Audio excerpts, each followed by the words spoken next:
Hello and welcome to the March edition of Mela Office Hours. This webinar is introducing the Biggie Smalls, the smart camera connecting floor scales with practice management systems. In the next few minutes, we will cover how to use our retrofitted camera on your pre-existing floor scale, how the Biggie camera integrates with your PIMS, and the science behind our body condition score calculations. Today we're going to mainly talk about the the Biggie Smalls camera. So a long time ago last year, probably in July, we had talked about using what about our customers who really want this Biggie scale, but they're not able to change away from the SR scales or other floor scales that they've invested money in their clinics. That's where we are able to create the Biggie Smalls camera system. So using the M5 stack, we're able to create a system where you can take a picture of the scale and get the results and send that to the practice management software. So right now we have implemented it in two ways. I'm going to show you a video of it the first way, which is through our mobile app, and then I'm going to give you a quick demo of it through our desktop app. All right, so the mobile app is this is how it works. I don't act like this, so I can say I am. Yeah. Okay. So what happens is you have this wireless camera. In fact, I'm gonna this wireless camera that if you point it to a scale, in this case, this is just any type of scale that has a digital display. You can just it'll stream the image from the scale, and then whatever is displayed there, it'll automatically capture it, and then you can record it into the system. All right, so that's how that works. For me, here is, so I'm going to show you this. So that's what was shown on that video. This is it right here. It's called the M5. It's a relatively small camera. It contains a mount, so you can just put it onto your onto a clamp that you could put onto your scale. How we envision it is kind of like and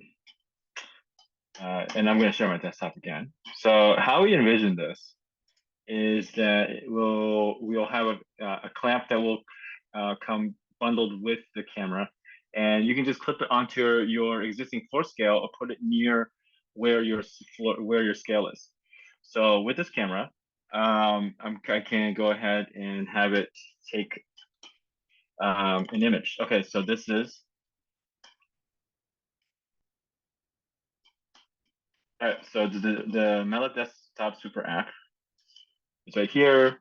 I'm gonna go ahead and click the Smalls, which is which is what we call the Biggie Smalls camera, and I'll select one of the pets. Let's say Ellie.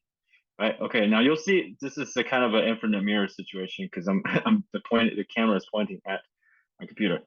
But over here, what we have is an OXO Good Grips food scale. Now this is updating the video at about 10 frames per second, and it's just streaming it straight from Wi-Fi. So I'm going to turn this on, and then I'm going to put a weight on here. Now the maximum weight for this food scale is only 2 pounds, so I put the setting as grams, so that then you can try to capture the number. So 91. Now this is where I'm going to actually have to stop the demo because it was working this morning, but then 10 minutes before the session started, it actually stopped working. So usually it's when I click this button right here, it would capture the actual number and it'll say, is this your number? And it'll say 91. But somehow it actually stopped working. So that's why I had to go back to that video. So I'm kind of bummed about it because this is, we've been working on this for a while. But this is just how it happens with technology, is that sometimes it's, okay, so it says interface call failed. Yeah, so something's up with the recognition for it, where it's supposed to display this number. Obviously, when you have it set up in your clinic, you're not gonna point the camera like this with your hand. you're just going to set it up to where it's always pointing to your display, so that anytime you put another pet on the scale, let's say I'm going to just try a different weight, but you put something with a slightly different weight on there, it'll just always display, and it'll just send back the number, and write it back to your practice management system. So it's really unfortunate I can't show the rest of it, but we do have actually a surprise in store. So I'm going to stop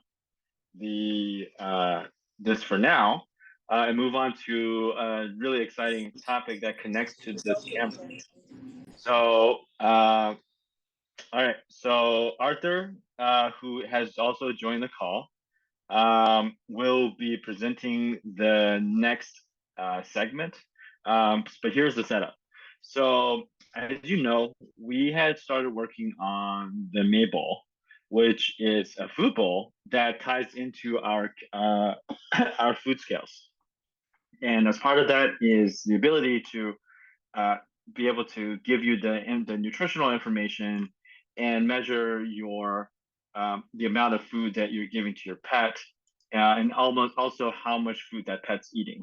So as of last year, in June, we had already created this part of the functionality, which is the ability to, so that's a bowl, and it's any type of food bowl. So you can bring your own food bowl to this, right? And then in the app, we simulated where you can scan the UPC and it'll give you the food item. Now, that was a simulation at that time. But now we have actually built something really, really awesome. So in this video, you see there's the calories, how many grams of food are there. And if you have a mix of different diets, you can mix and match different food items, and it'll add up the calories together. So how do we get this information? This is where I'm going to go ahead and hand the presentation off to Arthur.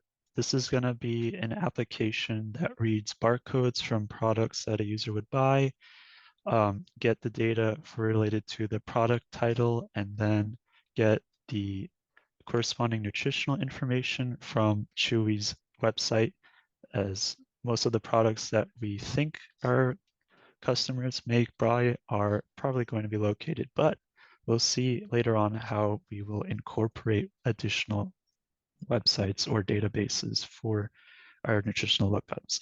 So the UI is a little bit bare bones at the moment. We've yet to decide precisely how to integrate the application to the Mela Smart Bowl, but the main function of this application is to allow users an easy way to access nutritional information for products that they purchase to feed their pets. And it's done simply by scanning the barcode of the product. So far, the application can be divided into 4 distinct parts. So first, as the user would open the application, they would have to allow for permissions related to camera access for the scanning functionality. As so, once the permissions are established, the user will be presented with a few simple buttons that will access and store information related to the product as shown on the app. The first button that the user will have to interact with is to read and store the barcode of the product. So, as I have some cutoff barcodes for products related to food or pet treats, I will use these as demonstration items. The camera model that we utilize automatically analyzes a collection of frames coming from the camera and then temporarily stores any detected barcode found visibly to the user. As you can see, it's temporarily stored next to that URL towards the top of the screen. So as I scan one, you can then save the code or try to read another one depending on the response to the prompt that a user gives after clicking the first button. So when you click on save code or click to reset, you can either say, yes, that's the correct code. It'll be added onto the UPC lookup table that we're using as the database for barcode lookups, or we can click no and can potentially just scan again. In this case, I will click no here, and then we can get this new barcode instead added to the URL. Either way, the next part of the application is to fetch the information related to the barcode by using an online database. If the product isn't too new, the title will be displayed underneath the stored barcode as so. We fetch the barcode info. Name of the product scanned will be Purina 1 Tender Selects blend with chicken digested natural dry food. So that's the product that is tied to that barcode.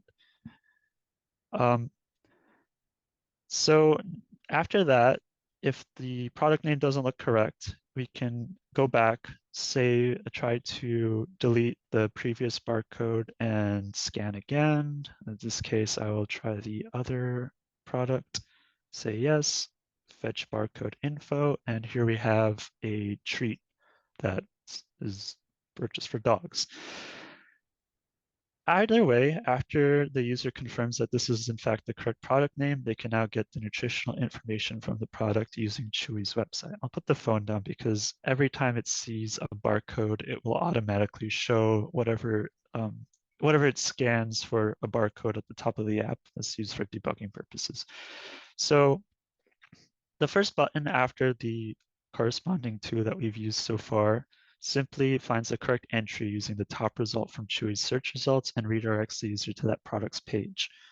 As we'll see here, we fetch the product info. That's the product on Chewy's website. And we have a little window underneath that's also being used for debugging purposes, just to see whether or not we're getting the correct product.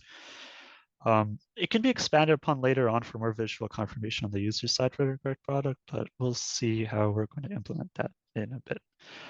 Finally, after the user loads the page, the user then can click on Fetch Nutritional Information to get the guaranteed analysis from the corresponding web page, the one that we're showing at the bottom of the app. As you can see, it currently shows related to protein, fat, and fiber percentages. This is just parsed from Chewy's nutritional information. And this can ultimately be expanded to include things like serving size, other nutritional facts, or even ingredients potentially. So those are the main 4 functionalities as it stands. We still have to connect this to the Mela Food Bowl, but it should be relatively simple once we have the application completely ironed out. Additional features we are planning include increasing accuracy by adding a selection of pictures for the user to select between. So there would, instead of having one result, we could have multiple pictures of products from Chewy's website, and then the user can confirm amongst those products if they can have a visual confirmation match between what they see at the store or online with the application's result, just to be more accurate with the actual results, because we're not entirely 100% like confident in the UPC lookup. They have good results so far, but we'd need more testing just to see if it's really up to scruff.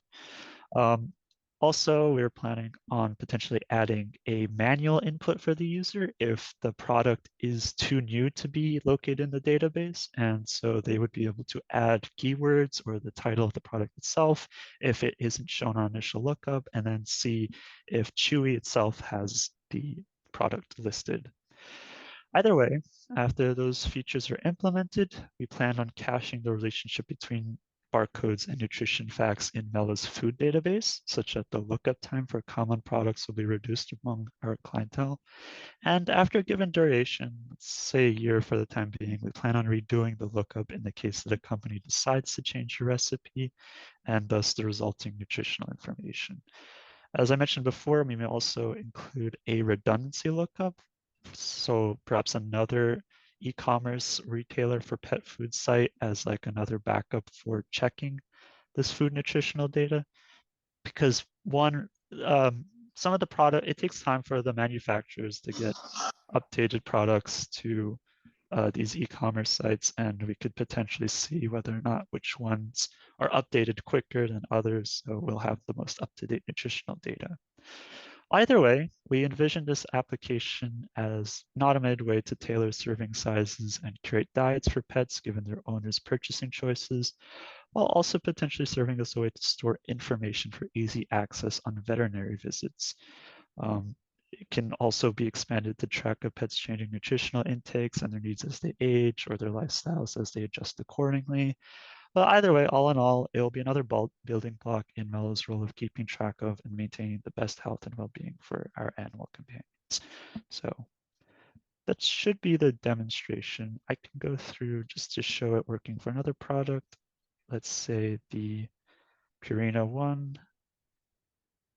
Start here, fetch the info, you have the title, get the product URL, it'll load a different site, and then fetch the info, and the nutritional facts change accordingly. And sure, that should be it for the demonstration. We envision an interface where the owners are sending the food consumption information and also the weight trend data for their pets over time, so that you know that how well are they sticking to this diet, and how well are they actually complying to the diets. But most importantly is how well is the diet actually working, right? And that's something that previously you as a veterinarian would never be able to get, right? You would ask them to come into your clinic once every 2 weeks to get the weight, and that's okay. But if now you have access to both the nutritional intake and how much they weigh in real time, or at least with enough data to see the trend, then it makes it much easier for you to keep track of how your clients are doing. Right now, obviously, there's not as many vet nutritionists out there. We really did talk to some of the previous companies in the space, and really try to learn from what they felt was some of the more ideal situations. And so we're just really excited to be bringing this to you, later this year, something that allows you to easily prescribe food to your pet parents, for them to load that diet into their Mabel application, and then using the easily be able to identify the food, put the food in the bowl, and then automatically keep track of the intake. One thing we're not going to be able to control is if let's say your partner or maybe your grandma comes home and gives a bunch of treats to the dog without your permission.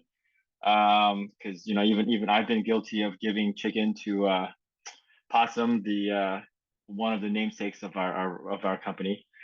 So that's still not, you're not gonna be able to do that without firing grandma, obviously. But hopefully in other circumstances you are going to be able to better keep track of nutrition for your pets. So we're very excited, and what you got today was a preview of how all of the different pieces they are right now separate, but how they can tie together into the product in the future. Thank you for watching this edition of Mela Office Hours. Don't forget to catch us live on the second Tuesday of every month at 1 p.m. Central, or watch the rest of the recordings at www.mela.ai/webinars.